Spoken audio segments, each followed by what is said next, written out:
Bonjour et bienvenue sur Sait-on jamais. Vélo et forêt riment souvent avec VTT, et VTT avec course, chrono et difficulté. Je n'ai rien contre ce sport, mais j'envisage davantage le vélo comme un excellent moyen de découvrir la forêt, de l'explorer, d'aller dans la journée plus loin et un peu plus vite qu'à pied. Ah. Pourquoi le quartz c'est les plus dures pierres? Quartz? Oui. C'est diamant, je crois, la pierre la plus dure. Oui, mais une des plus dures. À vélo, on peut prendre le temps d'observer, cueillir, construire, créer et même Je marcher. pense qu'on peut grimper, on peut rouler là. D'ailleurs, on vous invite vivement à regarder cet épisode jusqu'au bout, car après avoir présenté le matériel qu'on emporte à vélo pour une journée dans la forêt, on vous réserve une surprise. Une petite idée d'une activité sympa à partager avec vos enfants. Pour une sortie à la journée, je fais simple et rapide. Je prends mon sac à dos EDC, celui qui m'accompagne au quotidien, auquel je retire simplement ma gourde pour la mettre sur le porte-gourde du vélo, et il me reste à glisser le sac dans une des deux sacoches. Il rentre plutôt facilement, mais pour plus de facilité encore, on peut ranger les bretelles et les sangles dans les petits compartiments prévus à cet effet. En l'absence de sacoche, vous remarquerez qu'il peut également tenir sur le porte-bagages, à condition de bien le sangler. Rassurez-vous, en fin de vidéo s'affichera le lien sur le contenu de ce sac de tous les jours. Transporter ainsi ce sac offre plusieurs avantages. Primo, ça m'évite de le porter sur le dos et de transpirer.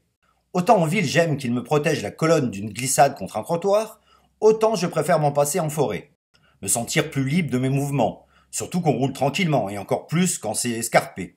Et puis ici, pas de voiture pour te couper la route. Pas de chevrolet, mais parfois un chevreuil, quand on roule en silence. Ou une biche qui surgit d'un bond gracieux et qui détale dans les futaies, ça se perd dans vos regards, c'est vrai. Oui, désolé, je m'égare. Secondo, le gain de temps et la certitude de ne rien oublier. Je sais que dans ce sac, j'ai de quoi m'orienter, faire du feu, récolter, couper, soigner, prendre des notes ou dessiner, me sustenter, m'hydrater, réparer, bref, un everyday carry assez complet. Tertio, avant de me faire couper, en cas d'abandon provisoire ou définitif du vélo, on peut continuer à pied, plus confortablement qu'avec une sacoche dans chaque main. Il nous arrive de cacher les vélos pour se perdre dans les broussailles, grimper aux arbres ou sur des rochers. Le genre de crapahute qu'il vaut mieux faire avec un sac au dos plutôt qu'avec des sacoches. En mémorisant les coordonnées GPS des vélos à l'aide du détour, on retrouve facilement nos montures.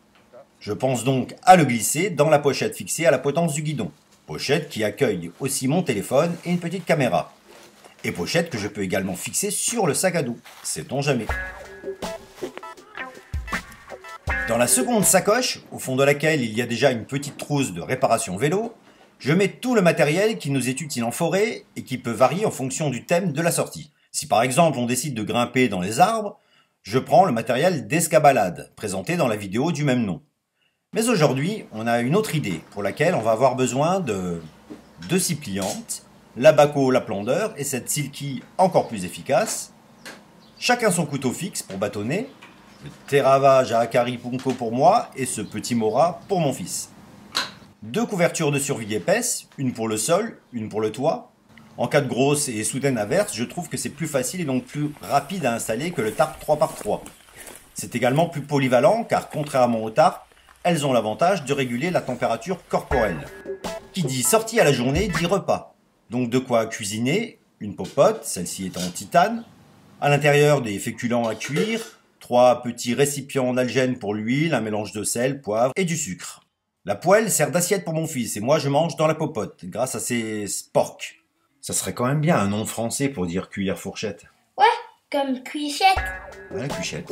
J'ai déjà de la paracorde dans mon sac, mais j'ajoute pour le projet du jour une bonne longueur de cordelette dégradable, ainsi que ma vieille paire de jumelles et ce monoculaire.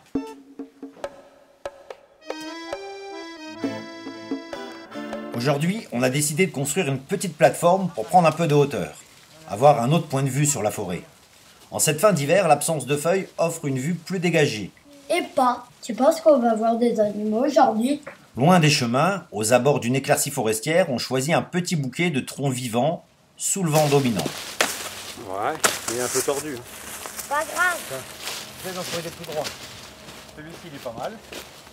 Un comme ça droit. Pour la structure, on choisit 4 branches droites de bonne section et dont on s'est assuré de la solidité. On On les débite à la bonne longueur ainsi qu'une dizaine de branches un peu plus fines mais aussi solides. On va nouer pour le plancher. Oui, cette fois, je vais y arriver au bout. C'est bien parti. Oui, c'est vrai, j'étais bien parti. Allez, t'arrêtes pas. Désolée, mais moi, je fais des petites pauses. Tu y es presque.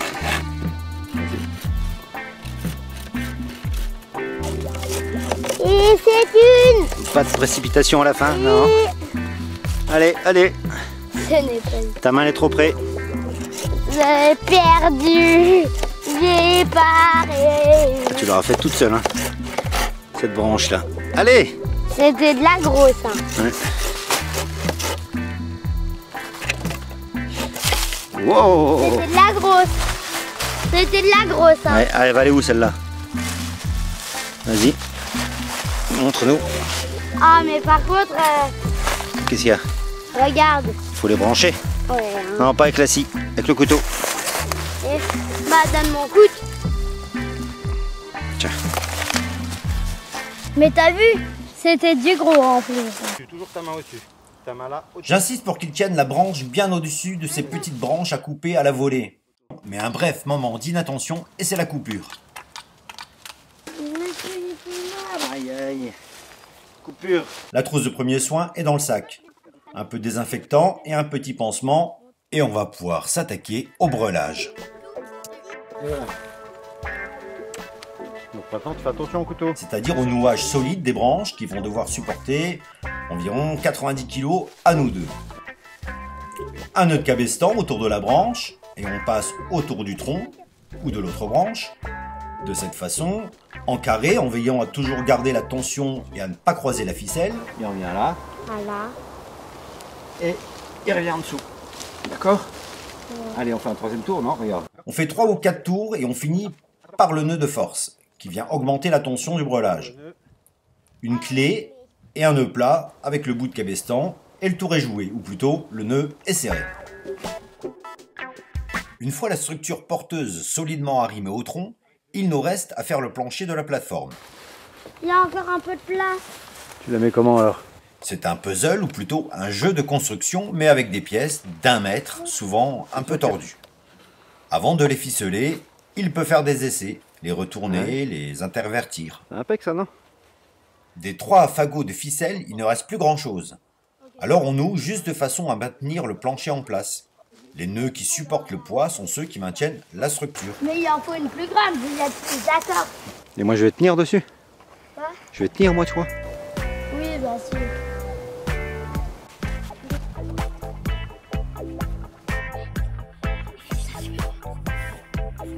La prochaine fois, tu ramènes un plaid.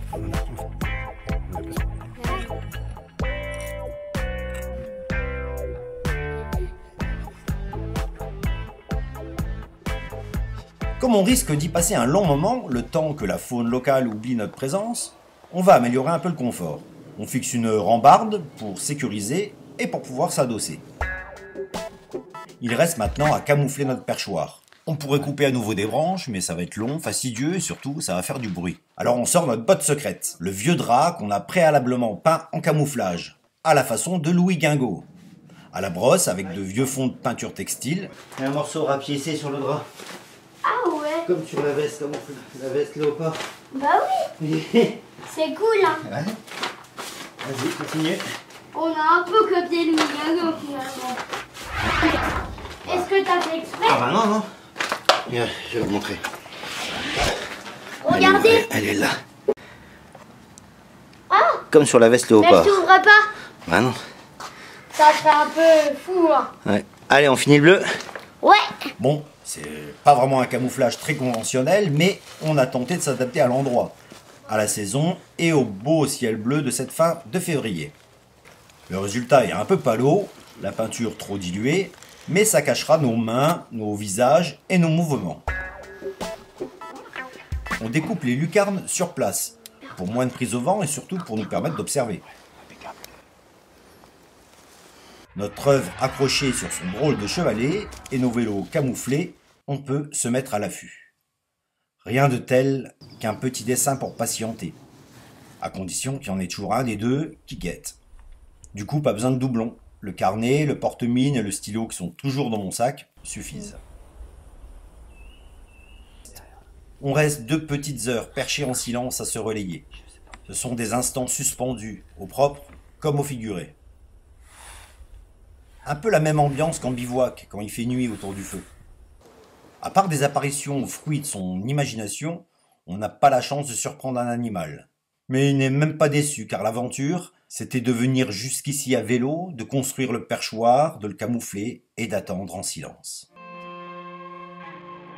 Voilà donc pour cet épisode qui finalement en comporte 2, la fabrication d'un perchoir et le matériel à emporter à vélo pour une sortie en forêt à la journée. Avec, vous l'aurez compris, l'essentiel des équipements pour pouvoir se débrouiller dans la nature qui se trouve dans le sac que j'ai glissé dans la première sacoche. Donc si vous cliquez sur le lien qui s'affiche ici, vous en découvrirez le contenu détaillé avec ses variantes de la ville à la verte. Sinon ici c'est pour liker, ici pour s'abonner, mais ça vous connaissez.